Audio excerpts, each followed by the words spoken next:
అమ్మా నీ బిడ్డ తప్పు చేస్తే నా బిడ్డ రైట్ అని వాదిస్తున్నావా, లేకపోతే న్యాయంగా ఎవడ తప్పు ఒప్పుకుని నా బిడ్డ పొరపాటును ఒప్పుకుంటున్నావా, లేకపోతే నా బిడ్డను ఎవడేమంటాను వీల్లేదు అని మాట్లాడుతున్నావా? Be careful. నువ్వు నీ బిడ్డను మాట్లాడతాను, న్యాయస్తుడైన దేవుడు ఊరుకోడు. ఎందుకంటే న్యాయస్తుడైన దేవుడు తన బిడ్డను కూడా ఊరుకోడు అంటాడు. న్యాయానికి అవిధేయుడిగా పోతే నా బిడ్డను కూడా చావాల్సింది అంటాడు. అవసరమైతే ఆయన చంపుతాడు. అది న్యాయం.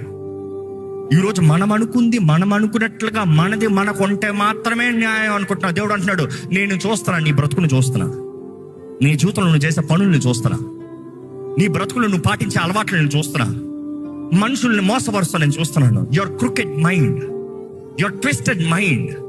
ఇదిగో నువ్వు మనుషులకి నీ స్వార్థం కొరకు ఎవరినన్నా మళ్ళీ చేస్తున్నావు, నీ స్వార్థం కొరకు ఎవరినన్నా మోసం చేస్తున్నావు, నీ స్వార్థం కొరకు అవసరమైతే సొంత బిడ్డనే బలిచ్చేస్తున్నావు.